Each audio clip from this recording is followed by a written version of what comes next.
Hey, what's up, guys? Welcome to the video. I'm super fired up for this one because today we're going back to school. We're going back to sales school, and we're going to do a little bit of a book review slash book report and share some of my key insights as I just finished wrapping up Gap Selling by Jim Keenan. So I'm going to give you my 2 cents on the book, what I think overall, some of the different aspects of how I got to my sort of overall score here.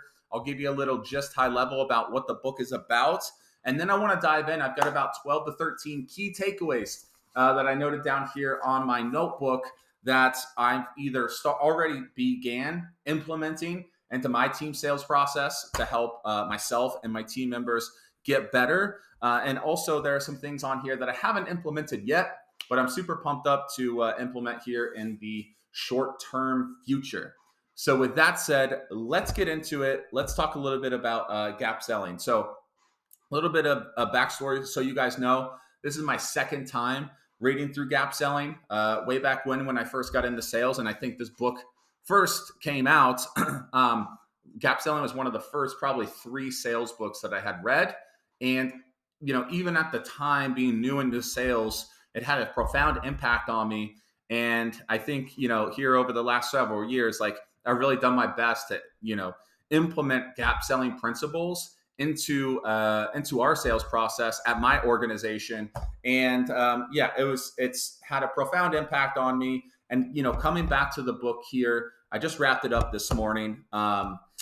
Still so many good nuggets in the book. This is one of those books where I think it should be a mainstay in any account executive and sales manager's library. And it's one of those books that we can refer back to time and time again until we truly master this information and can teach it back to others, because this stuff is super critical. So before we get into my score of everything, a little bit of background on actually what gap selling is all about. So if you haven't read the book, the subtitle on here is Gap Selling, Getting the Customer to Yes, How Problem-Centric Selling Increases Sales by Changing Everything You Know About Relationships, Overcoming Objections, Closing, and Price. So if you couldn't guess by the title here, he's really big on problem-centric selling. And one of the biggest takeaways since I first read this book, and again, it was one of the early sales books I had read, this whole idea of no problem, no sale, that's really stuck with me. And that was something I gleaned from this book way back when. But the idea, this book, very important for account executives and their managers, because this book is solely laser focused on the importance of discovery, and really the idea of discovery being the most important part of the sales process. He talks about through this book, he talks directly about, in order for salespeople to be great, to truly, service their clients, to actually help and partner with their clients. And as a byproduct of that, reaping the rewards and being successful and generating commissions and revenue for their organizations, it's imperative that as salespeople, we actually become experts in our field and experts in understanding our clients' businesses and, the problems that our solutions solve and the impacts on our clients' businesses and the root causes for those problems to arise. And he really breaks things down. This whole idea of gap selling or selling to the gap has a few different components. So number one is, starting off our discovery conversations around the client's current state. So how do they do things? Who does those things? What's the step-by-step process? What tools are involved? What are the average deal sizes or metrics around those specific things? Who does those things? How long does it take them to do those things? Literally everything, all the physical, literal, the impact, the why behind our client's business today. The idea here is going 4 or 5 levels deep to become truly aligned and understand everything at a specific level of the client's current state, which is going to surface, holes in the game that we as an organization could help solve. Now, once we go through the current state and we really understand how everything is today, it only makes logical sense then to move forward to what the client wants to achieve. What are their goals? What does an ideal future state look like? Who's involved in doing that? What needs to happen? What are the technical goals? What are the actual business goals? How are we going to measure this? And the idea is once we quantify future state and we quantify current state, we subtract future from current. That gap, that's the gap that he's talking about, and that's what we actually sell against as salespeople. When we implement gap selling, and so that's my in a paragraph summary of the book. But let's get into or summary of the idea of gap selling, I should say. But let's get into my review here. If you can't tell, I get pretty jazzed up about this book. But overall score on a scale of 1 to 10, I give this book a 10 out of 10. Like, highly recommend this one. As I mentioned, second time reading it, definitely won't be the last. I bought my teammates copies of this book. We're actually reading it as a team here currently. Very impactful book. I love this book. 10 out of 10. In terms of how I got to that score, so a few things that really I look at in terms of our rating. So number one, I'm looking at applicability or usability of the book, the material included in the book. So this is, in my opinion, 10 out of 10 on this one. This book actually does a really good job of balancing the high level kind of strategy and theory with tactical stuff we can take away and implement right away. And that like tactical aspect I really, really like, because, this is one of those books you get a couple chapters in, and within the first 50 pages, you're already getting like a nugget per chapter that you can implement or take away and, incorporate into your sales process. So love the applicability of the material, very tactical material here. Also, I look at uniqueness. So this one, I'm giving this one a 10 out of 10 as well.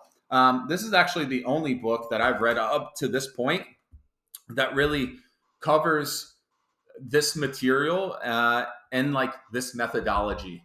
A lot of people, talk about the importance of discovery or fact finding or things like this, but this is literally like 220 pages dedicated to a methodology about how to think about the discovery process for sales reps. And yeah, I just think, at least up to this point, I haven't come across anything that explains this material. This isn't anything rehashed, in my opinion. I think a lot of like good, fresh, unique perspectives here, and I really admire that. So next, I look at storytelling or the quality of the writing. Got to give this one 10 out of 10 here as well. I think this book was really well written. I actually think he self-published it too, which is even cooler in my opinion. This is one of those books, like pretty direct writing style. He lets his personality shine through and really ties a lot of the different concepts back to like these, little relevant, relatable stories or anecdotes that I think help really kind of tie the concepts together. So love that. In terms of length, I'm giving this a 10 out of 10 as well.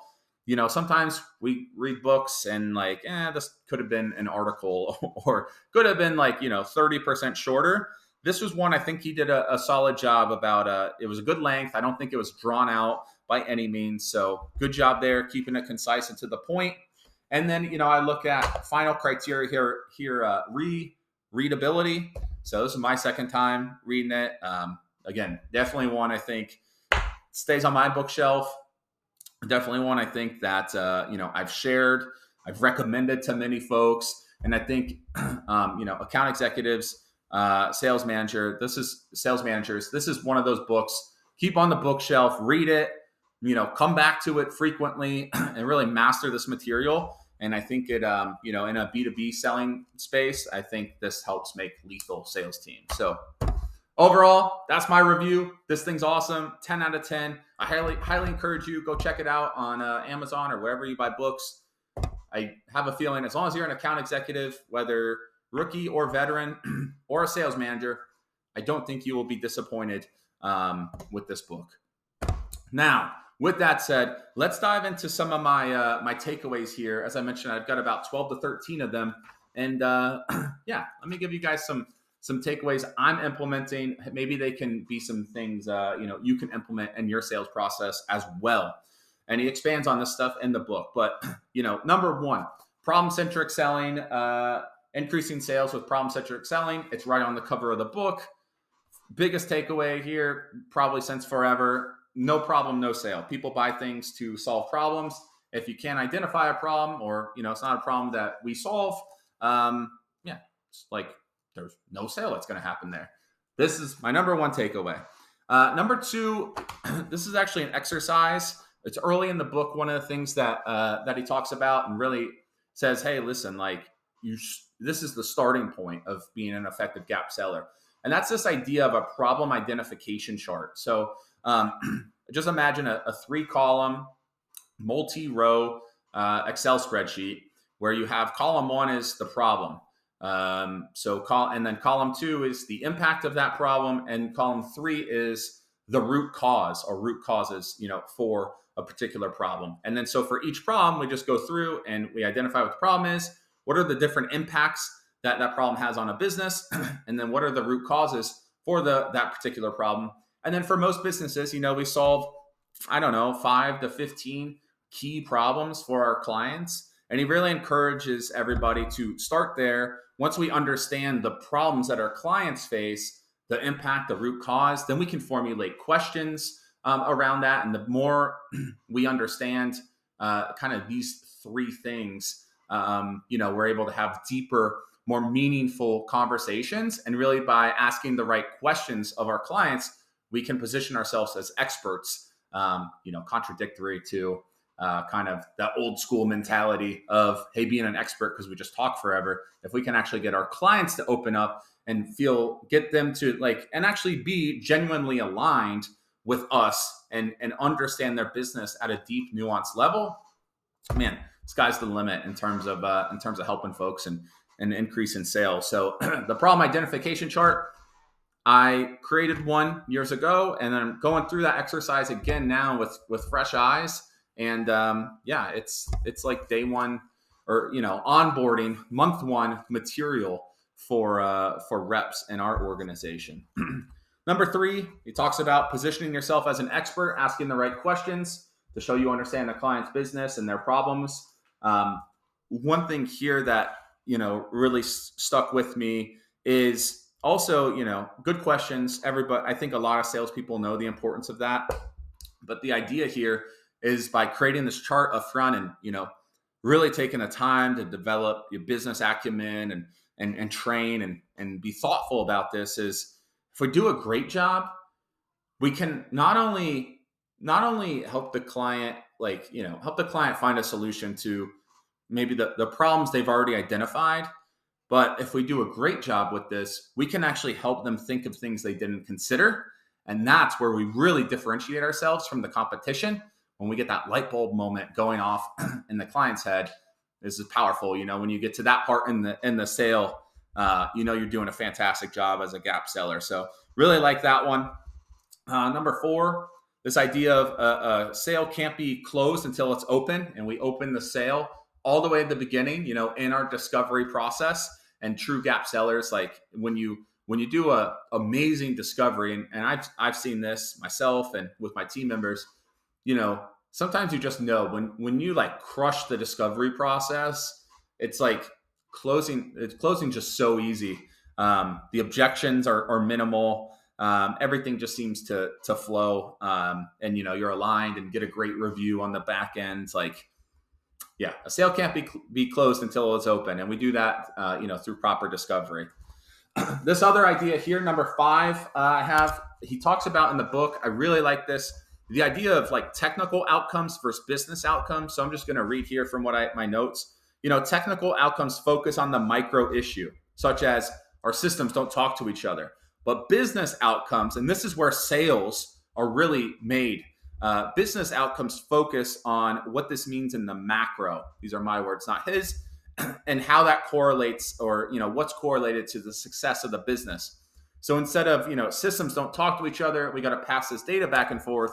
By being able to, that stuff's important for sure. There are folks that care about that, and that's a lot of times the work we're doing. But the actual value, the impact of that work is tying to the business outcomes. Maybe today the client's having to they're growing all the data input because the systems don't talk to each other. That's manual today. They actually have to hire more people for manual data entry. When you introduce humans into data entry, we get human error. That costs the company X in terms of salary and benefits, and additional revenue to go back and fix the mistakes. And it decreases our margins by Y.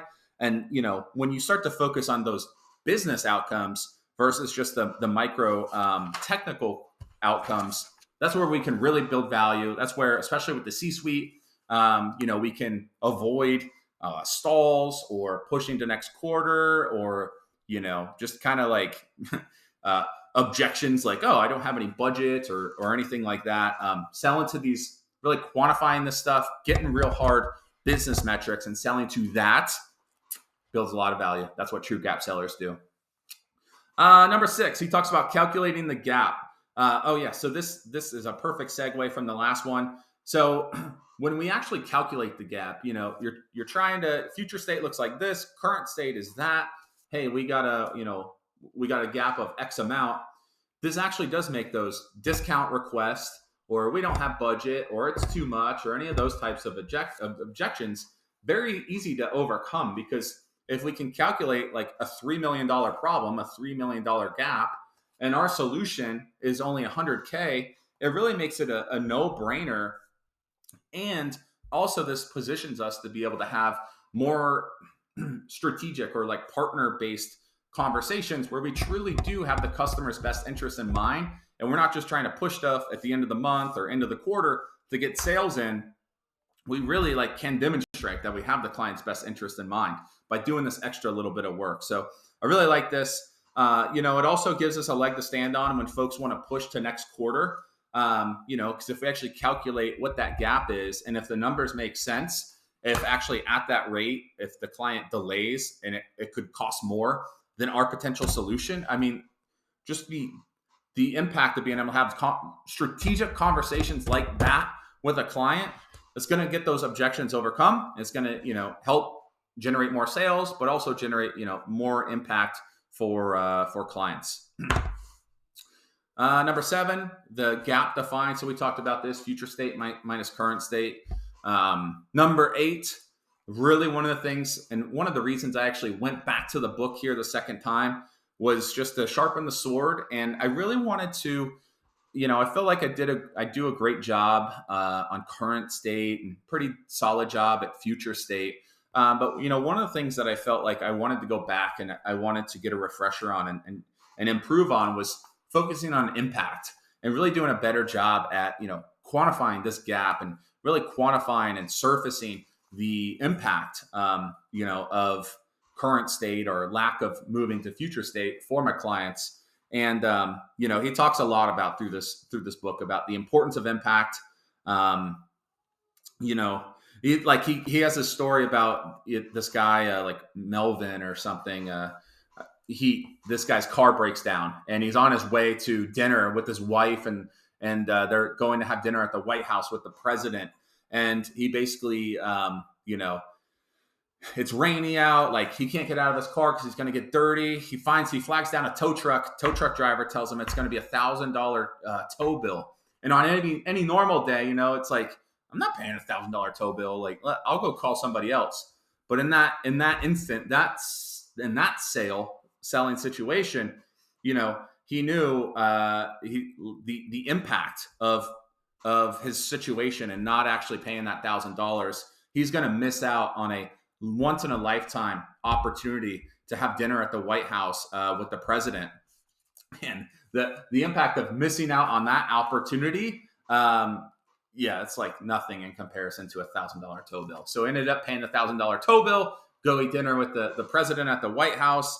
This is one of those, it's a really great example, I think, of demonstrating, the importance of impact and intrinsic motivation in the sales process. Number 9, he talks about, current state. So current state, we talked a little bit about this before. This is, getting all the physical, literal facts about the business, understanding everything about our client's business specific to the problem. This allows us, I like this takeaway here. This allows us to sit on the same table or same side of the table with our clients. He talks about this in terms of like, hey, you don't want to like seem like a salesperson, which I want to highlight here. Like, I'm very pro. We're salespeople. We want to like embrace that we're salespeople. But the idea here is like, don't be like every other salesperson. Instead, we want to make sure that we have our client's best interest in mind and be like a really good, most professional type friend that the client has, that'll be straight up, that'll ask them the hard questions and has their best interest in mind. And, we are able to do that through really taking time to dig into current state and having good intentions to actually help folks.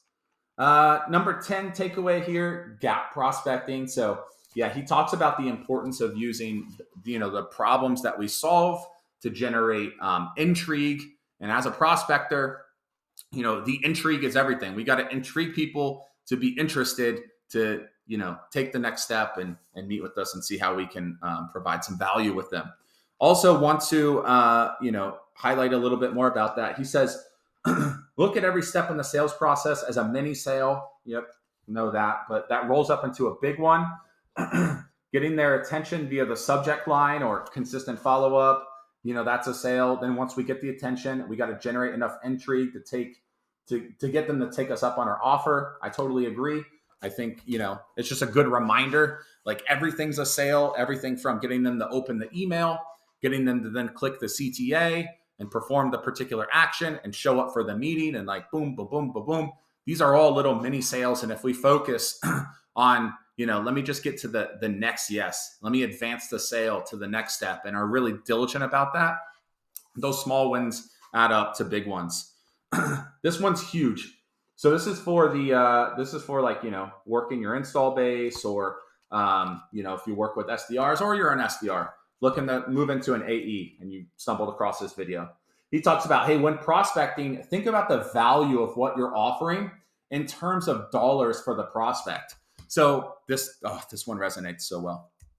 So he says, hey, if you're asking for 15 minutes of time so you can learn about someone's business, that's not valuable.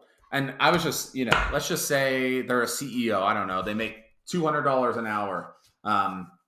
We could, that's easy math. Could be more, could be a little less depending on the business, but just for easy numbers, CEO, $200 an hour. If we are asking them to take 15 minutes of their time so we can learn about their business, that 15 minutes actually cost the prospect $50. They're really not getting any value in return because we're just getting information for them. Doesn't really make sense if you're in their shoes, if you think about it that way. But if we can, change our offer and what we're actually offering people in the email to, share with them maybe what their competitors are doing or some new trends or help them avoid a future problem that we can see that they may fall victim to. The value we could provide there could be massive. And the goodwill that actually generates when you actually do that, when you really create value on an initial, prospecting email and prospecting meeting, that stuff's massive. And that's how we break through the noise. I love that one. And then my last one here, he talks about gap selling pipeline reviews and how they're different, from a typical stereotypical pipeline review. And he talks about this concept of the CRM challenge. And so what I like about this is he talks about how in a gap selling pipeline or taking the gap selling CRM challenge, when we have a prospect we're analyzing the deal on, we should be able to omit the deal name inside the database or any other identifiers about who it is. And just off our notes alone, we should be able to pinpoint exactly which deal we're talking about. And the idea here is no generic notes in the CRM, wanting to increase sales, wanting to increase leads, wanting to decrease operational cost. All that stuff's generic. Instead, he talks about we need to have specific problems with specific metrics, specific motivators, specific impacts, specific gaps, and specific next steps to move the deal forward. And that's what true gap sellers do. So, I could go on here for a while. We're already probably creeping up on the 30-minute mark, but killer book, Gap Selling, Jim Keenan. If you haven't checked this out, I highly encourage you, go check it out. And if you've read the book, let me know in the comments, what are your takeaways? Do you agree? Is this book a 10 out of 10? Or do you have some other thoughts? And also, what are some other great recommendations? I'm working on, wanting to level up. Got another book here in the hopper, but definitely looking for recommendations. So please share them. And hope you found this one valuable. If you did, please go ahead and subscribe to the channel. I will be coming out with some more book reviews and some more sales related content. And I'll see you guys in the next one. Thanks for watching. See ya.